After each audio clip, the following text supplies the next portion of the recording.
Dear friends, ಎಲ್ರಿಗೂ ನಮಸ್ಕಾರ. ಜ್ಞಾನಗಂಗೋತ್ರಿ ಸಂಸ್ಥೆಯ ಇನ್ಕ್ವೆಸ್ಟ್ ಪ್ರಚಲಿತ ಘಟನೆಗಳ ಸರಣಿಗೆ ತಮ್ಮೆಲ್ಲರಿಗೂ ಮತ್ತೊಮ್ಮೆ ಸ್ವಾಗತ. ಸೊ ಇವತ್ತು ನಾವು ಸಂಚಿಕೆ ಸಂಖ್ಯೆ 948 ಡಿಸ್ಕಸ್ ಮಾಡ್ತಾ ಇದ್ದೇವೆ. ದಿನಾಂಕ 31 ಆಗಸ್ಟ್ 2025. ಇವತ್ತಿನ ಅಪ್ಡೇಟ್ಸನ್ನು ತಿಳಿಯೋ ಮುನ್ನ ಕಳೆದ ಸಂಚಿಕೆ 2 ಪ್ರಶ್ನೆಗಳ ಉತ್ತರಗಳು, ಪ್ರಶ್ನೆ ಸಂಖ್ಯೆ 1ಕ್ಕೆ ಆಪ್ಷನ್ ಸಿ ಮತ್ತು ಪ್ರಶ್ನೆ ಸಂಖ್ಯೆ 2ಕ್ಕೆ ಆಪ್ಷನ್ ಬಿ ಸರಿ ಉತ್ತರವಾಗಿರುತ್ತೆ. ಹಾಗಿದ್ರೆ ಇವತ್ತಿನ ಮೊದಲನೇ ಪ್ರಶ್ನೆಗೆ ಬರೋಣ. ಭಾರತದ ಮೊದಲ ಸಂಪೂರ್ಣ ಡಿಜಿಟಲ್ ಜನಗಣತಿ 2026-27 ಈ ಕೆಳಗಿನ ಯಾವುದನ್ನು ಒಳಗೊಂಡಿರುತ್ತದೆ? India's first fully digital census 26-27 will also include. So ನಮ್ಮ ಭಾರತ ದೇಶದ ಸಂಪೂರ್ಣ ಡಿಜಿಟಲ್ ಗಣತಿ ಅಂದರೆ ಮೊಟ್ಟ ಮೊದಲ ಬಾರಿಗೆ ಡಿಜಿಟಲ್ ತಂತ್ರಜ್ಞಾನವನ್ನು ಉಪಯೋಗಿಸಿಕೊಂಡು ಮಾಡ್ತಾ ಇರ್ತಕ್ಕಂಥ ಭಾರತ ದೇಶದ ಸೆನ್ಸಸ್ ಆಗಿರುತ್ತೆ. ಸೊ ಈ ಒಂದು ಸೆನ್ಸಸ್ನಲ್ಲಿ ಇನ್ನೂ ಒಂದು ಎಡಿಷನ್ ಅನ್ನು ಈ ವರ್ಷ ಮಾಡ್ಕೊಂಡಿರ್ತಾರೆ. ಸೊ ಏನು ಈ ವರ್ಷ ಸೇರ್ಕೊಂಡಿದ್ದಾರೆ ಅಥವಾ ಮುಂದಿನ ಗಣತಿಯಲ್ಲಿ ಸೇರಿಸಲಾಗಿರುತ್ತೆ ಅನ್ನೋದು ನಮ್ಮ ಪ್ರಶ್ನೆ ಆಗಿರುತ್ತೆ.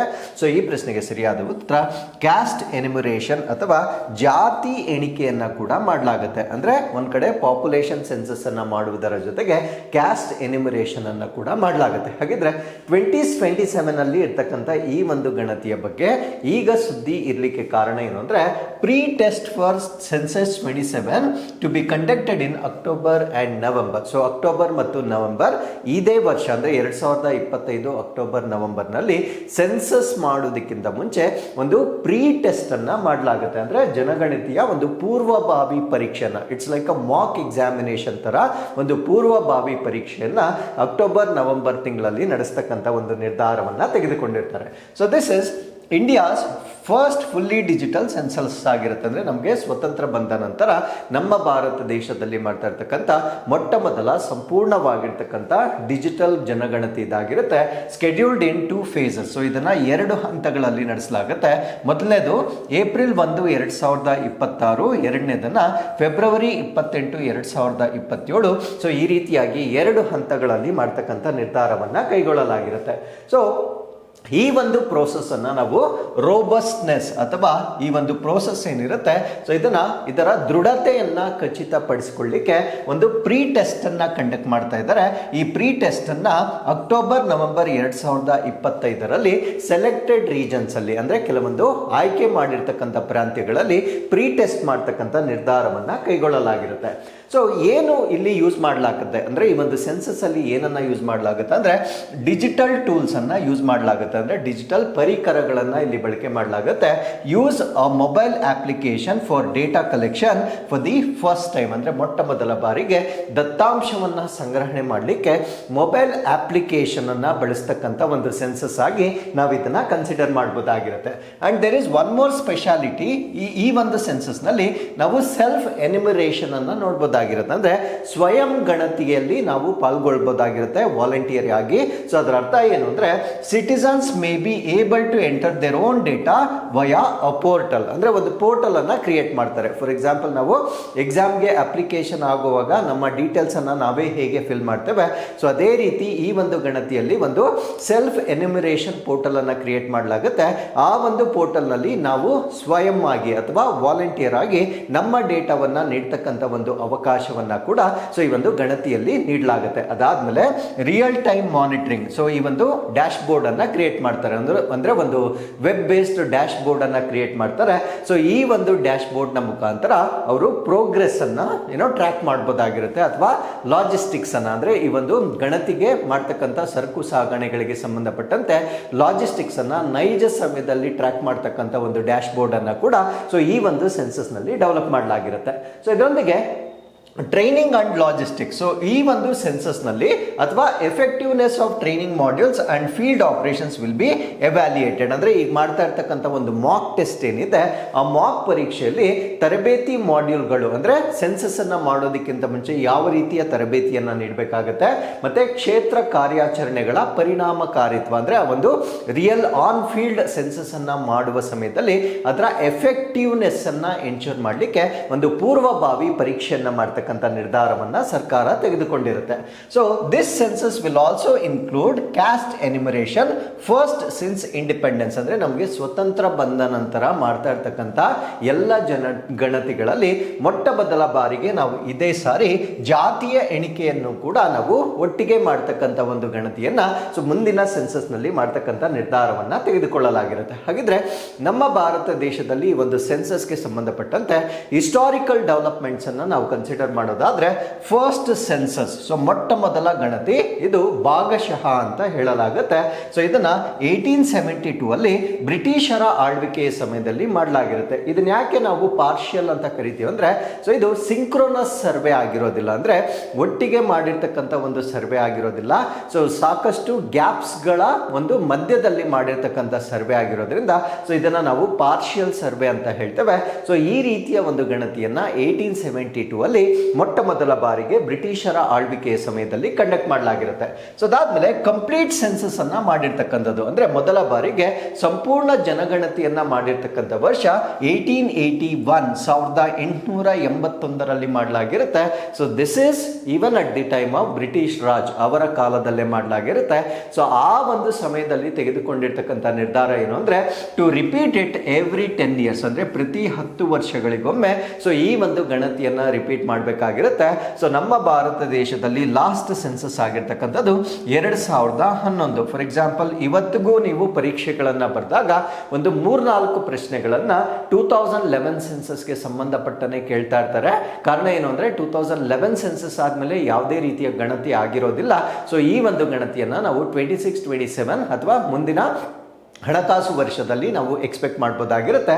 ಅದಾದ ನಂತರ ನಮಗೆ ಸೆನ್ಸಸ್ ಮೇಲೆ ಬರ್ತಕ್ಕಂಥ ಕ್ವೆಶನ್ಗಳು ಲೇಟೆಸ್ಟ್ ಡೇಟಾಗೆ ಸಂಬಂಧಪಟ್ಟಂತೆ ಒಂದು ಗಣತಿಯ ಆಧಾರದ ಮೇಲೆ ಪ್ರಶ್ನೆಗಳನ್ನ ನೀಡಲಾಗುತ್ತೆ. ಹಾಗಿದ್ರೆ ಪೋಸ್ಟ್ ಇಂಡಿಪೆಂಡೆನ್ಸ್ ಏನಾಯಿತು ಅಂದ್ರೆ ಸ್ವತಂತ್ರ ಬಂದ ನಂತರ ಗಣತಿಯಲ್ಲಿ ಆಗಿರ್ತಕ್ಕಂಥ ಬದಲಾವಣೆಗಳು ಏನು ಅಂತ ನಾವು ನೋಡೋದಾದ್ರೆ it is managed by registrar general and census commissioner of India. ಅಂದ್ರೆ ನಮ್ಮ ಭಾರತ ದೇಶದಲ್ಲಿ ರಿಜಿಸ್ಟ್ರಾರ್ ಜನರಲ್ ಮತ್ತು ಜನಗಣತಿಯ ಆಯುಕ್ತರು ಇದನ್ನ ನಿರ್ವಹಣೆ ಮಾಡ್ತಾರೆ. ಇದು ಯಾವ ಮಿನಿಸ್ಟ್ರಿ ಕೆಳಗಡೆ ಬರುತ್ತೆ ಅಂದ್ರೆ ಮಿನಿಸ್ಟ್ರಿ ಆಫ್ ಹೋಮ್ ಅಫೇರ್ಸ್, ಅಂದ್ರೆ ಗೃಹ ವ್ಯವಹಾರಗಳ ಸಚಿವಾಲಯದ ಅಡಿಯಲ್ಲಿ ಬರ್ತಕ್ಕಂಥ ನಮ್ಮ ಭಾರತ ದೇಶದ ರಿಜಿಸ್ಟ್ರಾರ್ ಜನರಲ್ ಮತ್ತೆ ಜನಗಣತಿ ಆಯುಕ್ತರು ಈ ಒಂದು ಪ್ರೋಸೆಸ್ ಆಫ್ ಸೆನ್ಸಸ್ ಅನ್ನ ನಿರ್ವಹಣೆ ಮಾಡ್ತಕ್ಕಂಥ ಒಂದು ಜವಾಬ್ದಾರಿಯನ್ನ ಹೊಂದಿರ್ತಾರೆ. It is governed by the census India act 1948. ಅಂದ್ರೆ ಇದು ಯಾವ ಕಾಯ್ದೆಗೆ ಒಳಪಟ್ಟಿರುತ್ತೆ? This is very important. ಈ ಒಂದು ಜನಗಣತಿ ಅಂತಕ್ಕಂಥದ್ದು 1948ರ ಭಾರತದ ಜನಗಣತಿ ಕಾಯ್ದೆಯಿಂದ ನಿಯಂತ್ರಿಸಲ್ಪಟ್ಟಿರುತ್ತೆ. Now, is there any logic ಅಥವಾ is there any important point that you need to remember with respect to this particular act? Definitely there is one point that you need to remember. Which does not mandate a fixed date or release timeline. ಈ ಒಂದು ಕಾಯ್ದೆಯ ಪ್ರಕಾರ ಯಾವುದೇ ನಿಗದಿತ ದಿನಾಂಕವಾಗಲಿ ಅಥವಾ ಬಿಡುಗಡೆ ಸಮಯವನ್ನಾಗಲಿ ಕಡ್ಡಾಯಗೊಳಿಸುವುದಿಲ್ಲ. We are telling every 10 years ನಾವು ಸೆನ್ಸಸ್ ಅನ್ನ ಮಾಡ್ತಕ್ಕಂಥದ್ದು. ಬಟ್ ಈ ಒಂದು ಕಾಯ್ದೆಯಲ್ಲಿ ಆ ರೀತಿ ಒಂದು ಟೈಮ್ ಲೈನ್ ಆಗಿರಲಿ ಅಥವಾ ಇದೇ ತಿಂಗಳಲ್ಲಿ ಗಣತಿಯನ್ನ ಬಿಡುಗಡೆ ಮಾಡಬೇಕನ್ನೋದಾಗ್ಲಿ ಈ ಒಂದು ಕಾಯ್ದೆಯ ಅನ್ವಯವಾಗಿ ಎಲ್ಲೂ ಕೂಡ ಮೆನ್ಷನ್ ಮಾಡಿರೋದಿಲ್ಲ. ಇದು ನಮಗೆ ಗೊತ್ತಿರಬೇಕಾಗಿರುತ್ತೆ. ಬಟ್ ಬೈ ಪ್ರಾಕ್ಟೀಸ್ ನಾವು ಎವ್ರಿ 10 years ಈ ಒಂದು ಗಣತಿಯನ್ನ ಕಂಡಕ್ಟ್ ಮಾಡ್ತಕ್ಕಂಥದ್ದು ಒಂದು ಸಾಂಪ್ರದಾಯಿಕವಾಗಿ ನಮ್ಮ ಭಾರತ ದೇಶದಲ್ಲಿ ಮಾಡ್ತಾ ಇರ್ತಕ್ಕಂಥ ಒಂದು ಪ್ರಕ್ರಿಯೆ ಆಗಿರುತ್ತೆ. ಹಾಗಿದ್ರೆ what is the purpose and scope? ಇದರ ಉದ್ದೇಶ ಮತ್ತು ವ್ಯಾಪ್ತಿ ಏನು? ಏನಕ್ಕೋಸ್ಕರ ನಾವು ಗಣತಿಯನ್ನ ಮಾಡಬೇಕಾಗಿರುತ್ತೆ? ವೆರಿ ಸಿಂಪಲ್, ಡೆಮೋಗ್ರಫಿಕ್ ಡೇಟಾ ನಮಗೆ ಗೊತ್ತಿರಬೇಕು. ಅಂದ್ರೆ ಜನಸಂಖ್ಯಾ ದತ್ತಾಂಶ, ಒಂದು ದೇಶದಲ್ಲಿ ಎಷ್ಟು ವಯಸ್ಸಿನ ಎಷ್ಟು ಜನ ಇದ್ದಾರೆ, ಎಷ್ಟು ಸ್ತ್ರೀಯರಿದ್ದಾರೆ, ಎಷ್ಟು ಪುರುಷರಿದ್ದಾರೆ, ಈ ಎಲ್ಲ ಡೇಟಾ ನಮಗೆ ಬೇಕಾಗಿರುತ್ತೆ. ಏಜ್ ಆಗಿರ್ಬೋದು, ಸೆಕ್ಸ್ ಲಿಂಗ, ಲಿಟ್ರಸಿ ಸಾಕ್ಷರತೆ, ರಿಲಿಜಿಯನ್ ಧರ್ಮ, ಕ್ಯಾಸ್ಟ್, ಆಕ್ಯುಪೇಷನ್ ಅಂದ್ರೆ ಅವರ ಒಂದು ವೃತ್ತಿ ಅಥವಾ ಉದ್ಯೋಗ, ಇದೆಲ್ಲದರ ಬಗ್ಗೆ ಸರ್ಕಾರಕ್ಕೆ ಮಾಹಿತಿ ಬೇಕಾಗಿರುತ್ತೆ. ಬಿಕಾಸ್ ಸರ್ಕಾರ ಪ್ರತಿ ವರ್ಷ ಬಜೆಟ್ ಅನ್ನ ಮಂಡಿಸಿದಾಗ ಈ ಒಂದು ಸೆನ್ಸಸ್ ನ ಆಧಾರದ ಮೇಲೆ ಸ್ಕೀಮ್ಸ್ ಗಳನ್ನ ಅಥವಾ ಯೋಜನೆಗಳನ್ನ ಮಾಡಲಿಕ್ಕೆ data becomes very important parameter ಆಗಿ ನಾವು ಕನ್ಸಿಡರ್ ಮಾಡಬಹುದಾಗಿರುತ್ತೆ. ಅದರ ಜೊತೆಗೆ used for policy making, resources allocation and electoral delimitation. ಅಂದ್ರೆ ನಮ್ಮ ಭಾರತ ದೇಶದಲ್ಲಿ ಪಾಲಿಸಿಗಳನ್ನ ಮಾಡಲಿಕ್ಕೆ, suppose if some community is not doing good in the society, ಅವರಿಗೆ ಸಂಬಂಧಪಟ್ಟಂತೆ ನಾವು ನೀತಿಗಳನ್ನ ಮಾಡಬೇಕಾಗಿರುತ್ತೆ. ಸಂಪನ್ಮೂಲಗಳ ಸರಿಯಾದ ಹಂಚಿಕೆಯನ್ನ ಮಾಡಬೇಕಾಗಿರುತ್ತೆ. ಮತ್ತೆ ಈ ಚುನಾವಣೆಗಳಿಗೆ ಸಂಬಂಧಪಟ್ಟಂತೆ ಡಿಲಿಮಿಟೇಷನ್ ಮಾಡ್ತಾರೆ, ಅಂದ್ರೆ ಗಡಿ ನಿರ್ಣಯಗಳನ್ನ ಮಾಡಲಾಗುತ್ತೆ. ಸೊ ಈ ಒಂದು ಡಿಲಿಮಿಟೇಷನ್ ಪ್ರೋಸೆಸ್ ಅನ್ನ ಮಾಡ್ಲಿಕ್ಕೂ ಕೂಡ ನಮಗೆ ಬೇಸಿಸ್ ಆಗಿ ಸೆನ್ಸಸ್ ಅಥವಾ ಜನಗಣತಿ ಬಹಳ ಇಂಪಾರ್ಟೆಂಟ್ ಆಗಿರ್ತಕ್ಕಂಥ ಒಂದು ದತ್ತಾಂಶವಾಗಿರುತ್ತೆ. ಅದ್ರ ಜೊತೆಗೆ housing, migration, urbanisation and vulnerable groups ಅನ್ನ ಟ್ರ್ಯಾಕ್ ಮಾಡಲಿಕ್ಕೆ, ಅಂದ್ರೆ ವಸತಿ ವ್ಯವಸ್ಥೆ ಆಗಿರ್ಬೋದು, ವಲಸೆ, ನಗರೀಕರಣ ಮತ್ತೆ ದುರ್ಬಲ ಗುಂಪುಗಳನ್ನ ನಾವು ಪತ್ತೆ ಹಚ್ಚಲಿಕ್ಕೆ ಈ ಒಂದು ಗಣತಿ ಅಂತಕ್ಕಂಥದ್ದು ಸೊ ಬಹಳ ಇಂಪಾರ್ಟೆಂಟ್ ಆಗಿರ್ತಕ್ಕಂಥ ಪ್ಯಾರಾಮೀಟರ್ ಆಗಿರುತ್ತೆ. So with this let's get into question number 2. 2030 ವೇಳೆಗೆ ಭಾರತದ ಜೈವಿಕ ಆರ್ಥಿಕತೆಯ ಗುರಿ ಗಾತ್ರ ಎಷ್ಟು? So what is the target size of India's bio economy by 2030? So 2030 ವೇಳೆಗೆ ನಮ್ಮ ಭಾರತ ದೇಶದ ಬಯೋ ಎಕಾನಮಿ ಎಷ್ಟು ಇರಬೇಕಂತ ಟಾರ್ಗೆಟ್ ಅನ್ನ ಇಟ್ಕೊಂಡಿದ್ದಾರೆ ಸರ್ಕಾರ ಅನ್ನೋದು ನಮ್ಮ ಪ್ರಶ್ನೆ ಆಗಿರುತ್ತೆ. ಸೊ ಈ ಪ್ರಶ್ನೆಗೆ ಸರಿಯಾದ ಉತ್ತರ $300 ಬಿಲಿಯನ್ ಅಷ್ಟು ಬಯೋ ಎಕಾನಮಿ ಟಾರ್ಗೆಟ್ ಅನ್ನ ಸರ್ಕಾರ ಇಟ್ಕೊಂಡಿರುತ್ತೆ. ಸೊ ಇದರ ಬಗ್ಗೆ ನಾವು ಪ್ರಶ್ನೆಯನ್ನ ಕೊಡ್ಲಿಕ್ಕೆ ಕಾರಣ ಏನು ಅಂದ್ರೆ, India's first national bio foundry network ಅನ್ನ ಈಗ ಕೇಂದ್ರ ಸರ್ಕಾರ ಎಸ್ಟಾಬ್ಲಿಷ್ ಮಾಡಿರುತ್ತೆ. ಹಾಗಿದ್ರೆ ಈ ಒಂದು ಆರ್ಟಿಕಲ್ ಅಲ್ಲಿ ನಾವು ಬಯೋ ಎಕಾನಮಿ ಅಂದ್ರೆ ಏನು ಅಂತ ನಾವು ಅರ್ಥ ಮಾಡ್ಕೊಳ್ಳೋಣ. So that is most important. And current status ಏನಿದೆ ಅಂಡ್ ಟಾರ್ಗೆಟ್ ಆಲ್ರೆಡಿ ನಾನು ಪ್ರಶ್ನೆಯಲ್ಲ ಡಿಸ್ಕಸ್ ಮಾಡಿದ್ದೇನೆ. ಸೊ ಎಲ್ಲ ಪಾಯಿಂಟ್ಸ್ ಅನ್ನ ಈ ಒಂದು ಆರ್ಟಿಕಲ್ ಅಲ್ಲಿ ನಾವು ಡಿಸ್ಕಸ್ ಮಾಡೋಣ. ಸೊ ಬಟ್ ನಿಮಗೆ why it is in news ಅಂತ ಗೊತ್ತಿರಲಿ. ಸೊ ಭಾರತದ ಮೊದಲ ರಾಷ್ಟ್ರೀಯ ಬಯೋ ಫೌಂಡ್ರಿ ಜಾಲವನ್ನ ಈಗ ಸೆಂಟ್ರಲ್ ಗವರ್ಮೆಂಟ್ ಎಸ್ಟಾಬ್ಲಿಷ್ ಮಾಡಿರುತ್ತೆ. So what are the details about it? So ಇದನ್ನ ನಾವು country's first national bio foundry network ಅಂತ ಹೇಳ್ತೇವೆ.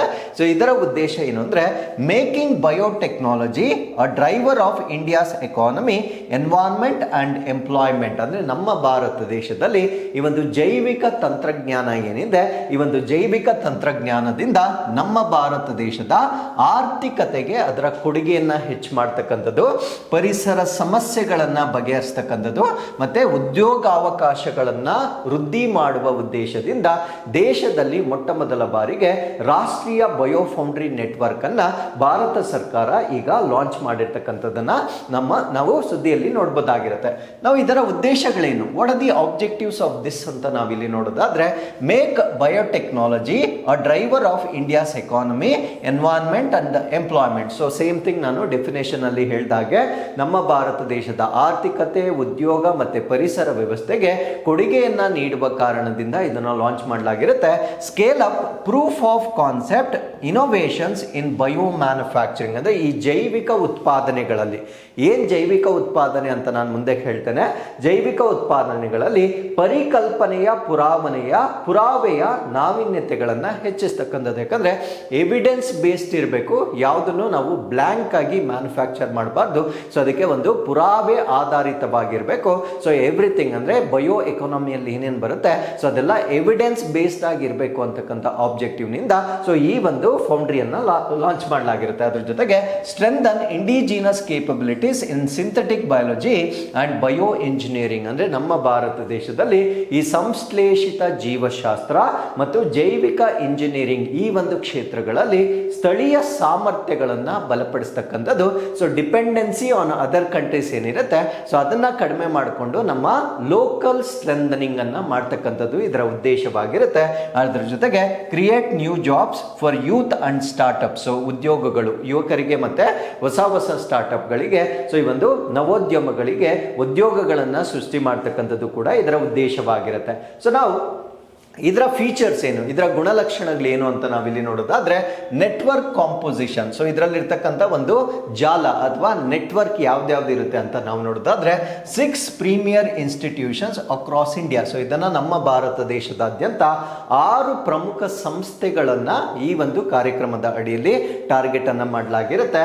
ಅಂಡ್ ಫೋಕಸ್ ಏರಿಯಾಸ್ ಅಂದ್ರೆ ಯಾವ ಒಂದು ಪ್ರದೇಶಗಳ ಮೇಲೆ ಇಲ್ಲಿ ಫೋಕಸ್ ಮಾಡಲಾಗುತ್ತೆ ಅಥವಾ ಕೇಂದ್ರೀಕರಿಸಲಾಗುತ್ತೆ ಅಂತ ನಾವು ನೋಡೋದಾದ್ರೆ, ಸೆಲ್ ಅಂಡ್ ಜೀನ್ ಥೆರಪಿ, ಕೋಶ ಮತ್ತು ಜೀನ್ ಚಿಕಿತ್ಸೆಗೆ ಸಂಬಂಧಪಟ್ಟಂತೆ, ಕ್ಲೈಮೇಟ್ ಸ್ಮಾರ್ಟ್ ಅಗ್ರಿಕಲ್ಚರ್ ಅಂದ್ರೆ ಹವಾಮಾನ ಸ್ಮಾರ್ಟ್, ಹವಾಮಾನಕ್ಕೆ ತಕ್ಕಂತೆ ಕೃಷಿ ಉತ್ಪನ್ನಗಳನ್ನ ಜನರೇಟ್ ಮಾಡ್ತಕ್ಕಂಥದ್ದು ಅಂಡ್ ಕಾರ್ಬನ್ ಕ್ಯಾಪ್ಚರ್. ಸೊ ನಾವು ಮಾಡ್ತಕ್ಕಂಥ ಈ ಒಂದು ಗ್ರೀನ್ ಹೌಸ್ ಗ್ಯಾಸಸ್ ಎಮಿಷನ್ ಏನಿರುತ್ತೆ ಸೊ ಅದನ್ನ ಕ್ಯಾಪ್ಚರ್ ಮಾಡ್ತಕ್ಕಂಥ ವ್ಯವಸ್ಥೆ ಆಗಿರ್ಬೋದು.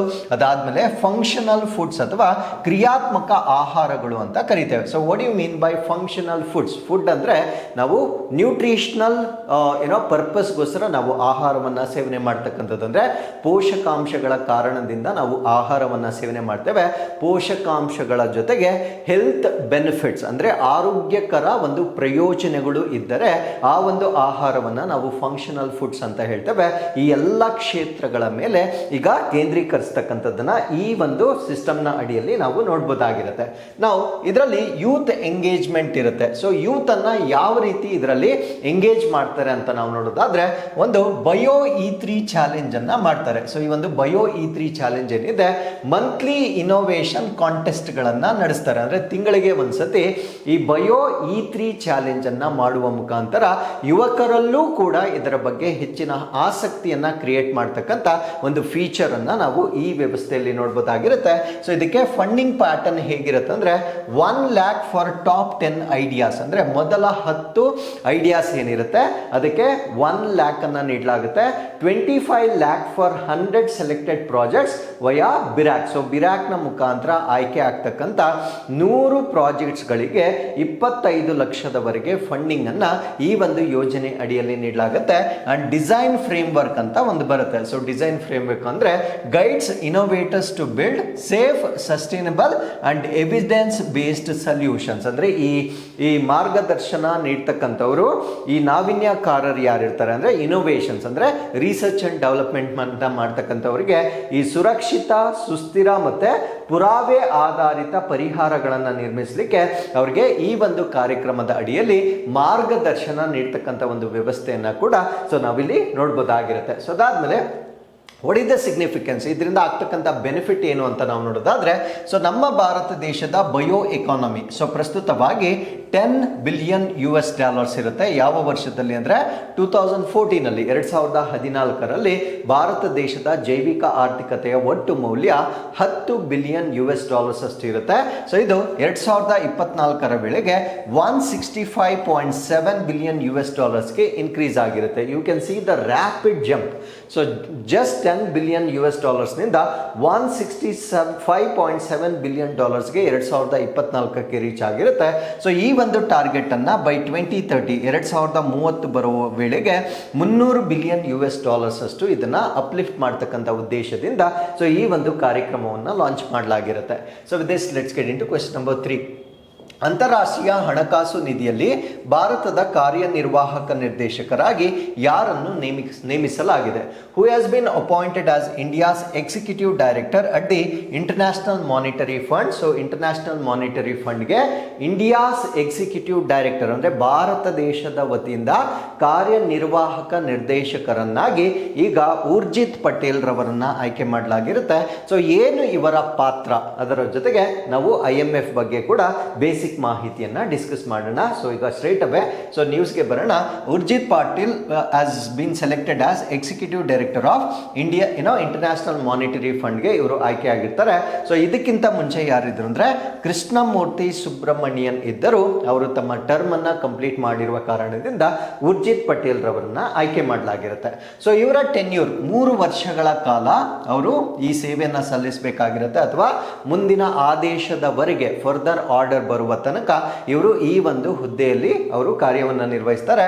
ಸೊ ಇವರು ಯಾವ ಯಾವ ಕಂಟ್ರೀಸ್ಗಳನ್ನ ರೆಪ್ರೆಸೆಂಟ್ ಮಾಡ್ತಾರೆ? ಸೊ ಇವರು ಕೇವಲ ಭಾರತ ದೇಶ ಮಾತ್ರವಲ್ಲ, ಭಾರತ ದೇಶದೊಂದಿಗೆ ಬಾಂಗ್ಲಾದೇಶ್, ಶ್ರೀಲಂಕಾ, ಭೂತಾನ್ ಇನ್ ಸೌತ್ ಏಷ್ಯನ್ ಕಾನ್ಸ್ಟಿಟ್ಯೂಯನ್ಸಿ ಅಂದ್ರೆ ದಕ್ಷಿಣ ಏಷ್ಯಾದ ಕ್ಷೇತ್ರದಲ್ಲಿ ಬರ್ತಕ್ಕಂಥ ಭಾರತ, ಬಾಂಗ್ಲಾದೇಶ, ಶ್ರೀಲಂಕಾ ಮತ್ತು ಭೂತಾನ್ಗಳನ್ನ ಸೊ ಇವರ ವತಿಯಿಂದ ರೆಪ್ರೆಸೆಂಟ್ ಮಾಡ್ತಕ್ಕಂಥ ಒಂದು ವ್ಯವಸ್ಥೆ ಇದಾಗಿರುತ್ತೆ. ಸೊ ಊರ್ಜಿತ್ ಪಟೇಲ್ ಯಾರು? ಸೊ ಡೆಫಿನೆಟ್ಲಿ ಇವ್ರ ಬಗ್ಗೆ ಕೇಳಿರ್ತೀರಾ. So 24th governor of RBI. So 24ನೇ RBI ಗವರ್ನರ್ ಆಗಿರ್ತಾರೆ. ಪ್ರಸ್ತುತವಾಗಿ ಇವರು ಮಾಜಿ ಗವರ್ನರ್ ಅಂತ ಹೇಳ್ಬೋದಾಗಿರುತ್ತೆ. ಸೊ 2016ರಿಂದ 2018ರ ಮಧ್ಯದಲ್ಲಿ ಅವರು ಈ ಒಂದು ಗವರ್ನರ್ ಆಗಿ ಸೇವೆಯನ್ನ ಸಲ್ಲಿಸಿರ್ತಾರೆ. ಬಟ್ ಅವರು ಡ್ಯೂ ಟು ಸಮ್ ರೀಸನ್ಸ್ ಅವರು ವಾಲಂಟಿಯರ್ ಆಗಿ ರಿಸೈನ್ ಅನ್ನ ಮಾಡಿರ್ತಕ್ಕಂಥ ಒಂದು ಮಾಜಿ ಗವರ್ನರ್ ಆಗಿ ನೋಡ್ಬೋದಾಗಿರುತ್ತೆ. ಅದ್ರ ಜೊತೆಗೆ ಡೆಪ್ಯೂಟಿ ಗವರ್ನರ್ ಆಫ್ RBI ಆಗಿ ಕೂಡ ಸೇವೆಯನ್ನ ಸಲ್ಲಿಸಿರ್ತಾರೆ. 2013 ಇಂದ 16 ವರೆಗೆ ಅವರು ಉಪ ಗವರ್ನರ್ ಆಗಿ ಸೇವೆಯನ್ನು ಸಲ್ಲಿಸಿರ್ತಾರೆ. And AIIB Asia infrastructure investment bank ನ ವೈಸ್ ಪ್ರೆಸಿಡೆಂಟ್ ಅಥವಾ ಉಪಾಧ್ಯಕ್ಷರಾಗಿ ಕೂಡ ಇವರು ಪ್ರೀವಿಯಸ್ಲಿ ಸೇವೆಯನ್ನು ಸಲ್ಲಿಸಿರ್ತಾರೆ. ಅದ್ರ ಜೊತೆಗೆ national institute of public finance and policy ಏನಿರುತ್ತೆ ಇದರ ಚೇರ್ಮನ್ ಅಥವಾ ಅಧ್ಯಕ್ಷರಾಗಿರ್ತಾರೆ. ಅಂಡ್ IMF ಗೆ ಇವರು ಎಕಾನಮಿಸ್ಟ್ ಆಗಿರ್ತಾರೆ, ಅಂದ್ರೆ ಅರ್ಥಶಾಸ್ತ್ರಜ್ಞರಾಗಿ ಕೂಡ 1990 ಇಂದ 1995 ವರೆಗೆ ಇವರು ಸೇವೆಯನ್ನ ಸಲ್ಲಿಸಿರ್ತಾರೆ. ಸೊ ಈಗ ಇಂಟರ್ನ್ಯಾಷನಲ್ ಮಾನಿಟರಿ ಫಂಡ್ ಬಗ್ಗೆ ನಾವು ಬೇಸಿಕ್ ಇನ್ಫಾರ್ಮೇಶನ್ ಅನ್ನು ತಿಳ್ಕೊಳ್ಳೋದಾದ್ರೆ, ಸೊ ಇದು ಸ್ಥಾಪನೆ ಆಗಿರ್ತಕ್ಕಂಥದ್ದು 1944ನಲ್ಲಿ ಯಾವ ಒಂದು ಕಾನ್ಫರೆನ್ಸ್ನ ಮುಖಾಂತರ ಇದನ್ನು ಸ್ಥಾಪನೆ ಮಾಡ್ತಾರೆ ಅಂದರೆ ಬ್ರಿಟನ್ ವುಡ್ಸ್ ಕಾನ್ಫರೆನ್ಸ್ನ ಮುಖಾಂತರ ಇಂಟರ್ನ್ಯಾಷನಲ್ ಮಾನಿಟರಿ ಫಂಡ್ ಅಥವಾ ಅಂತಾರಾಷ್ಟ್ರೀಯ ಹಣಕಾಸು ನಿಧಿಯನ್ನು ಸ್ಥಾಪನೆ ಮಾಡಲಾಗುತ್ತೆ.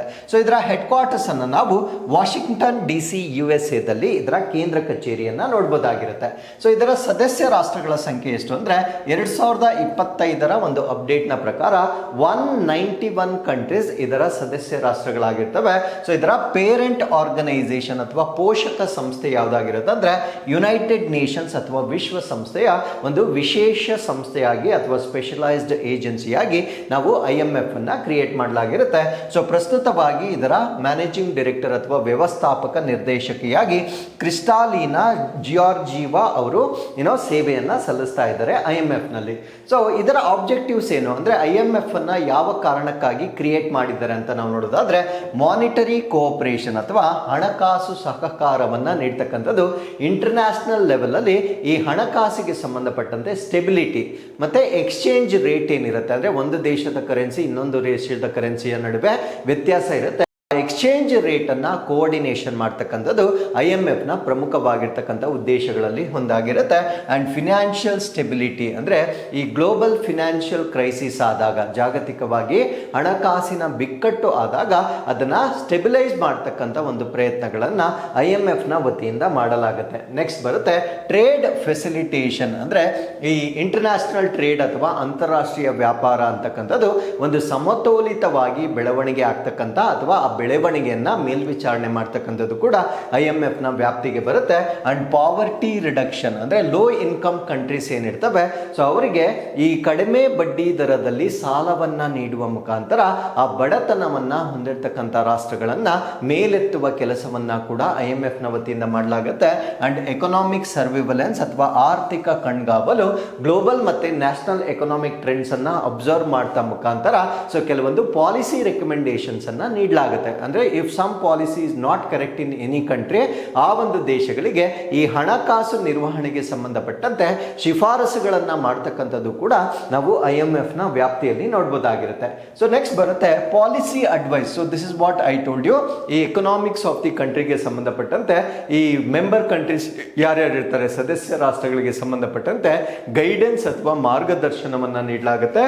And financial assistance, so loans to the countries facing balance of payment crisis ಅಂದ್ರೆ ಬೇರೆ ದೇಶಗಳಿಗೆ ಬೇರೆ ಕರೆನ್ಸಿಯಲ್ಲಿ ಅವರೇನಾದರೂ ಪಾವತಿ ಮಾಡಬೇಕಾಗಿದ್ದು ಅದು ಶಾರ್ಟೇಜ್ ಇದ್ದಾಗ ಆ ರೀತಿಯ ರಾಷ್ಟ್ರಗಳಿಗೆ ಲೋನ್ ಅನ್ನ ಕೂಡ ಕೊಡ್ತಕ್ಕಂಥದ್ದು IMF ನ ವ್ಯಾಪ್ತಿಗೆ ಬರ್ತಕ್ಕಂಥ ಒಂದು ಆಬ್ಜೆಕ್ಟಿವ್ ಆಗಿರುತ್ತೆ. ಸೊ ಅದರ ಜೊತೆಗೆ capacity development, so technical training ಅನ್ನ ಮಾಡ್ತಕ್ಕಂಥದ್ದು, ಸಾಂಸ್ಥಿಕ ಬೆಂಬಲ ಅಥವಾ ಇನ್ಸ್ಟಿಟ್ಯೂಷನಲ್ ಸಪೋರ್ಟ್ ಮಾಡ್ತಕ್ಕಂಥದ್ದು, ಈ ಎಕನಾಮಿಗೆ ಸಂಬಂಧಪಟ್ಟಂತೆ ಗುಡ್ ಗವರ್ನೆನ್ಸ್ ಒಳ್ಳೆಯ ಆಡಳಿತವನ್ನು ನಡೆಸಲಿಕ್ಕೆ ಬೇಕಾಗಿರ್ತಕ್ಕಂಥ ತರಬೇತಿ ವ್ಯವಸ್ಥೆಯನ್ನು ಕೂಡ IMF ನ ವತಿಯಿಂದ ನೀಡಲಾಗುತ್ತೆ.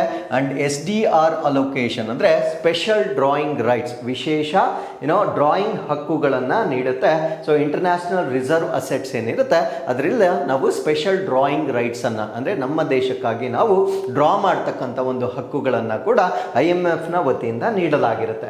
ಸೊ ನಾವು there is a quota system. ಏನಿದು ಕೋಟಾ ಸಿಸ್ಟಮ್ ಅಂದ್ರೆ determines voting power and financial contributions. ಅಂದ್ರೆ ಈಗ 191 ರಾಷ್ಟ್ರಗಳಿರುತ್ತೆ.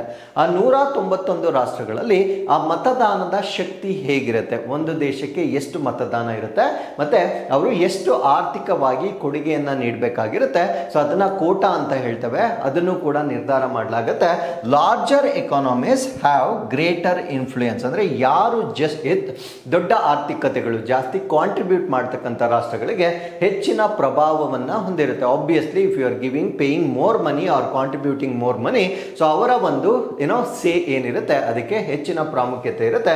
For example US, China, even ಇಂಡಿಯಾಗೂ ಕೂಡ ಹೆಚ್ಚಿನ ಮಹತ್ವವನ್ನು ಹೊಂದಿರತಕ್ಕಂಥದ್ದು IMF ಅಲ್ಲಿ ನೋಡ್ಬೋದಾಗಿರುತ್ತೆ. ನಾವು let us understand the relationship between India ಮತ್ತು IMF ನಡುವೆ ಇರತಕ್ಕಂಥ ಒಂದು ಸಂಬಂಧ ಹೇಗಿದೆ ಅನ್ನೋದನ್ನ ನಾವು ಡಿಸ್ಕಸ್ ಮಾಡೋದಾದ್ರೆ, ಸೊ ನಮ್ಮ ಭಾರತ ದೇಶ ಸಿನ್ಸ್ 1945 ಸ್ಥಾಪಕ ಸದಸ್ಯ ರಾಷ್ಟ್ರವಾಗಿರುತ್ತೆ. So represented in South Asia constituency, ಅಂದ್ರೆ ಈ ಒಂದು ದಕ್ಷಿಣ ಏಷ್ಯಾ ಕ್ಷೇತ್ರದಲ್ಲಿ ನಮ್ಮ ಭಾರತ ದೇಶವನ್ನ ಪ್ರತಿನಿಧಿಸಲಾಗುತ್ತೆ. ಸೌತ್ ಏಷ್ಯನ್ ಕಾನ್ಸ್ಟಿಟ್ಯೂಯನ್ಸಿಯಲ್ಲಿ ಭಾರತ, ಬಾಂಗ್ಲಾದೇಶ್, ಭೂತಾನ್ ಮತ್ತೆ ಶ್ರೀಲಂಕಾ ರಾಷ್ಟ್ರಗಳನ್ನ ಒಳಗೊಂಡಿರ್ತಕ್ಕಂಥ ಒಂದು ಕ್ಷೇತ್ರವಾಗಿರುತ್ತೆ. So with this let's get into question number 4. ಭೂತಾನ್ನ ಅಧಿಕೃತ ಭಾಷೆ ಯಾವುದು?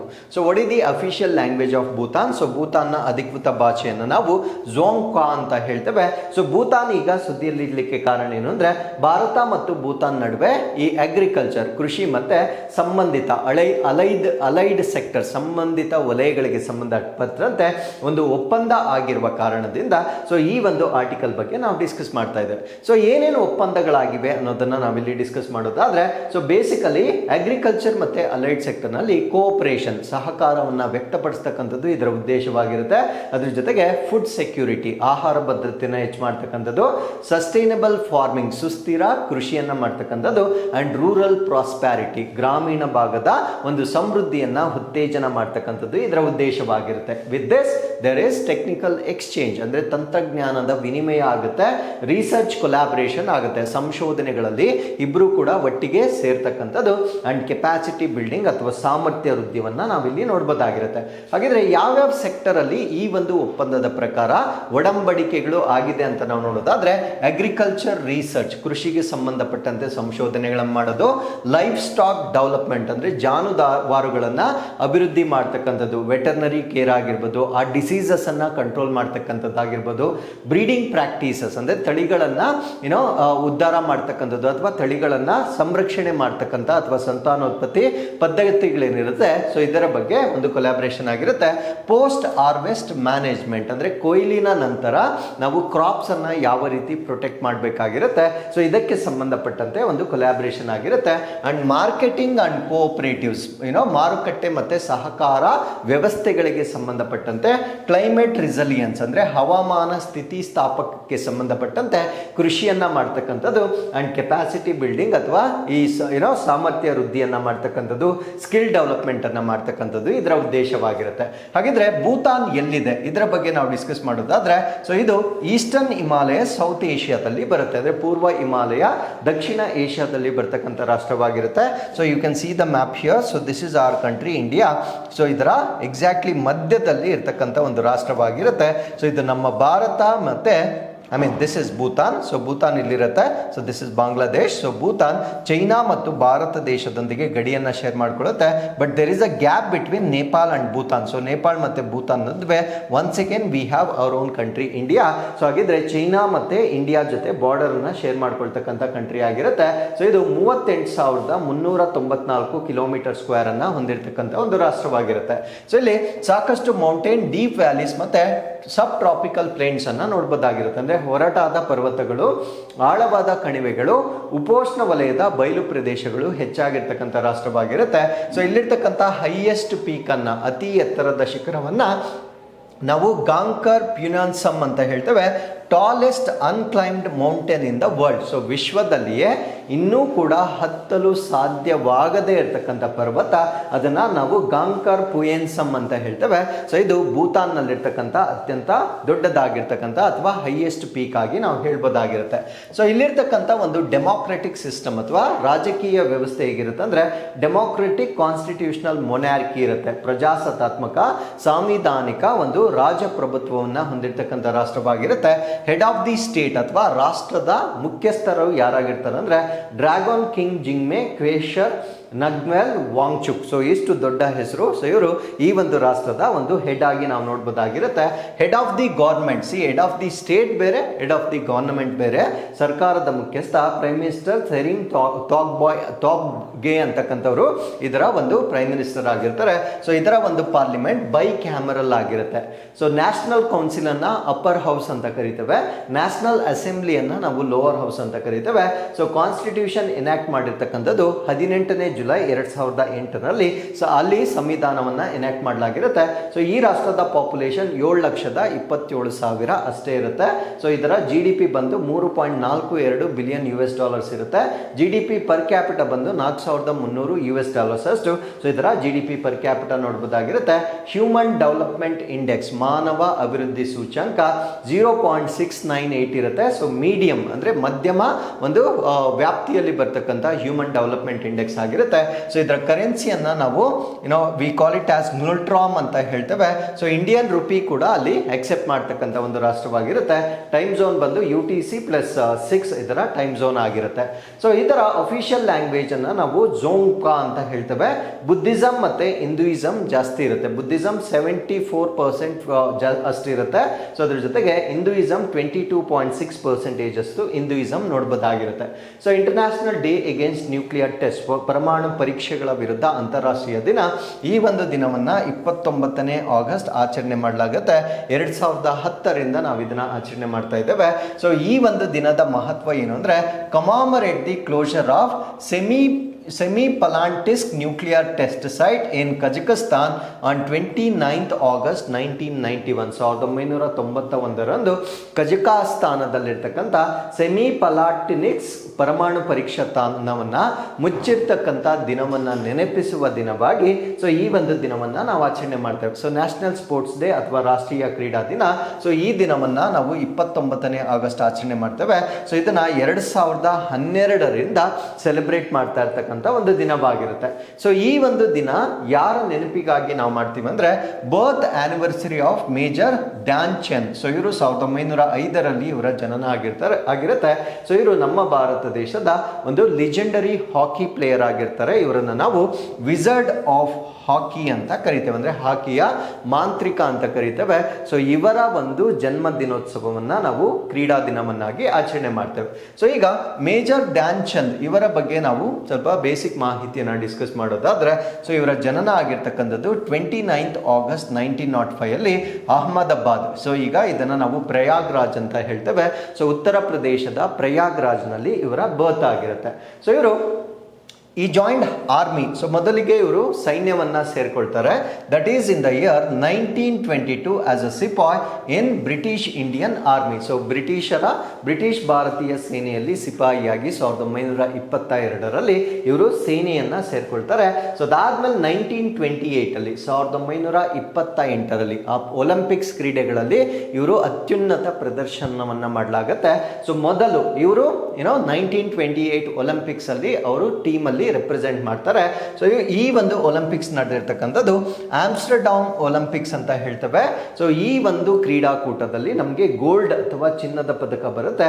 ಸೊ ಚಿನ್ನದ ಪದಕ ಗಳಿಸುವ ಸಮಯದಲ್ಲಿ ಈ ಒಂದು ಕ್ರೀಡಾಕೂಟದಲ್ಲಿ ಒಟ್ಟು 29 ಗೋಲ್ಗಳನ್ನ ಮಾಡಲಾಗುತ್ತೆ. ಅದರಲ್ಲಿ 14 ಗೋಲ್ಗಳನ್ನ ಧ್ಯಾನ್ ಚಂದ್ ಅವರೇ ಮಾಡಿರ್ತಕ್ಕಂಥದ್ದು ನಮಗೆ ಗೊತ್ತಿರಬೇಕಾಗಿರುತ್ತೆ. ಮತ್ತೆ 1932 ಅಲ್ಲಿ ಲಾಸ್ ಆಂಜಲೀಸ್ ಒಲಿಂಪಿಕ್ಸ್ ಆಗಿರುತ್ತೆ. ಅಲ್ಲೂ ಕೂಡ ಗೋಲ್ಡ್ ಮೆಡಲ್ ಬರುತ್ತೆ. ಸೊ ಇಂಡಿಯಾ USA ಅನ್ನ ಬೀಟ್ ಮಾಡುತ್ತೆ.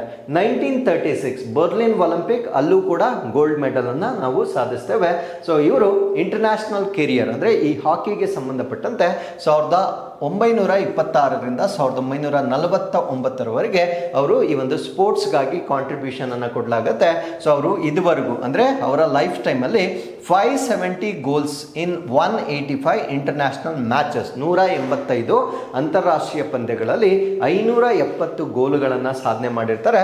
Over 1000 goals in total domestic ಮತ್ತೆ ಇಂಟರ್ನ್ಯಾಷನಲ್, ದೇಶೀಯ ಮತ್ತು ಅಂತಾರಾಷ್ಟ್ರೀಯ ಎಲ್ಲ ತೆಗೆದುಕೊಂಡ್ರೆ 1000ಕ್ಕಿಂತ ಹೆಚ್ಚು ಗೋಲುಗಳನ್ನು ಸಾಧನೆ ಮಾಡಿರ್ತಕ್ಕಂಥ ಒಬ್ಬ ಕ್ರೀಡಾಪಟು ಆಗಿರ್ತಾರೆ. ಸೊ ಇವರಿಗೆ ಪದ್ಮಭೂಷಣ್ ಅವಾರ್ಡ್ ಬರುತ್ತೆ 1956 ಅಲ್ಲಿ. ಸೊ ಅದಾದ್ಮೇಲೆ as major from Indian army in 1956 ಇವರು 1956ರಲ್ಲಿ ಭಾರತೀಯ ಸೇನೆಯಿಂದ ಮೇಜರ್ ಆಗಿ ಅವರು ನಿವೃತ್ತಿಯನ್ನ ಪಡೆದುಕೊಳ್ತಾರೆ. ಸೊ 3ನೇ ಡಿಸೆಂಬರ್ 1979ರಲ್ಲಿ ನವದೆಹಲಿಯಲ್ಲಿ ಅವರ ಡೆತ್ ಅಥವಾ ನಿಧನವಾಗುತ್ತೆ. So with this we have come to inquest challenge number 948. So this is question number 1. So ಇಲ್ಲಿ ವಿಡಿಯೋನ ಪಾಸ್ ಮಾಡಿ ಪ್ರಶ್ನೆನ ಓದಿ ಉತ್ತರವನ್ನು ಕೊಡ್ಬೋದಾಗಿರುತ್ತೆ. And this is question number 2. So 2 ಪ್ರಶ್ನೆಗಳಿಗೆ ಉತ್ತರಗಳನ್ನು ನೀವು ಕಮೆಂಟ್ಸಲ್ಲಿ ತಿಳಿಸ್ಬೋದಾಗಿರುತ್ತೆ. ಸೊ ಇಲ್ಲಿಗೆ we have completed all the updates of the day. Once again I will meet you tomorrow with tomorrow's updates. Till then, keep reading. Take care of yourselves and thank you very much for watching this.